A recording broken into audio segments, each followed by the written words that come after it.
जंग की आशंका के बीच 7 मई को देश भर में मॉक ड्रिल। 1971 के बाद पहली बार तैयारी। पहलगाम हमले और भारत-पाक तनाव के बीच गृह मंत्रालय ने 7 मई को 244 जिलों में मॉक ड्रिल के आदेश दिए हैं। युद्ध की स्थिति में बचाव और तैयारी के लिए सिविल डिफेंस आमजन को ट्रेनिंग देगा।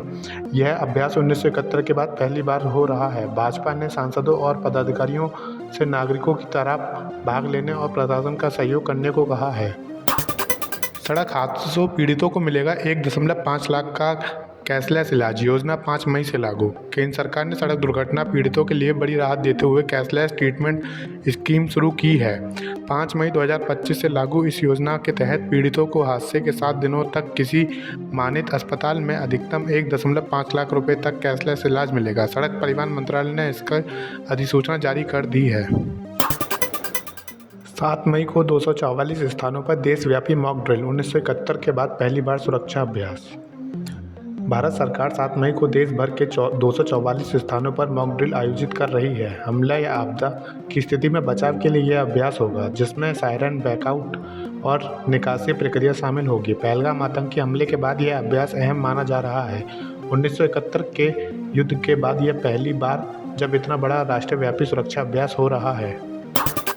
महाराष्ट्र में 4 हफ्तों में निकाय चुनाव की अधिसूचना जारी करने का सुप्रीम कोर्ट का आदेश। सुप्रीम कोर्ट ने महाराष्ट्र राज्य निर्वाचन आयोग को निर्देश दिया है कि वह 4 सप्ताह के भीतर स्थानीय निकाय चुनाव की अधिसूचना जारी करे। कोर्ट ने चुनाव 4 महीने में संपन्न कराने को कहा है। ओबीसी आरक्षण पुराने नियमों के अनुसार रहेगा। आयोग को जरूरत पड़ने पर समय बढ़ाने की छूट भी दी गई है। यूएनएससी में पाकिस्तान की पोल खुली। सहानुभूति के बजाय उठे तीखे सवाल। थरूर। पहलगाम हमले के बाद पाकिस्तान की बर्बरता एक बार फिर बेनकाब हो गई है। यूएनएससी की आपात बैठक बुलवाकर जहां पाकिस्तान को सहानुभूति की उम्मीद थी, वहीं उसे उल्टे तीखे सवालों का सामना करना पड़ा।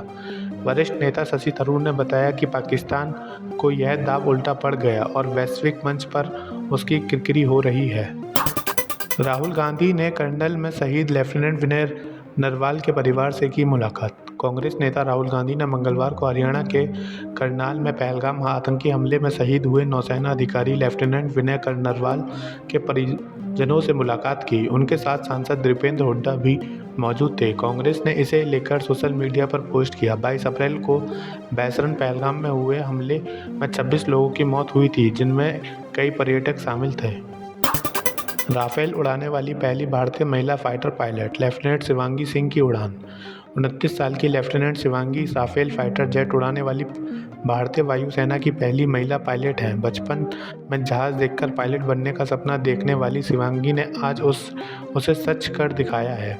नई दिल्ली के एयरफोर्स म्यूजियम में शुरू हुई यह प्रेरक यात्रा अब देश की ताकत बन चुकी है। शिवांगी कहती हैं, मेरी तरह कई महिलाएं अब फाइटर पायलट बन चुकी हैं। यूएनएससी की बंद बैठक में पाकिस्तान से हुए कड़े सवाल। लश्कर-ए-तैयब की भूमिका पर उठे शक।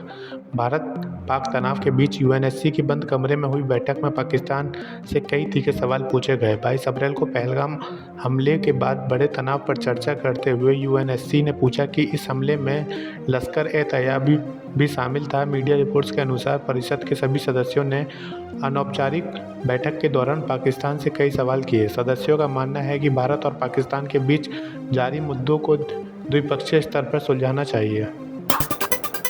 जाति जनगणना पर खड़गे ने फिर पीएम मोदी को लिखा पत्र। आरक्षण की 50% सीमा हटाने की मांग। कांग्रेस अध्यक्ष मल्लिकार्जुन खड़गे ने प्रधानमंत्री मोदी को जाति जनगणना पर विचार के लिए 3 सुझावों वाला पत्र लिखा है। उन्होंने आरक्षण की 50% सीमा खत्म करने की मांग दोहराई और कहा कि 2023 में लिखे उनके पत्र पर कोई जवाब नहीं मिला। खड़गे ने आरोप लगाया कि पहले भाजपा इस मांग का विरोध करती रही, लेकिन अब खुद इसे सामाजिक न्याय से जोड़ रही है। एलओसी पर पाक की फिर नापाक हरकत। 8 जगहों पर गोलीबारी। भारतीय सेना का करारा जवाब। 5 से 6 मई की रात पाकिस्तान ने जम्मू कश्मीर के कुपवाड़ा, बारामूला, पुंछ, राजौरी, मेंढर और नौशेरा, सुंदरबनी और अखनूर में बिना उकसावे की गोलीबारी की। भारतीय सेना ने इसका मुंहतोड़ जवाब दिया। इंडियन आर्मी की ओर से मंगलवार सुबह यह जानकारी दी गई। यह संघर्ष विराम उल्लंघन उस समय हुआ जब पहलगाम आतंकी हमले के बाद भारत पाकिस्तान के बीच तनाव चरम पर है।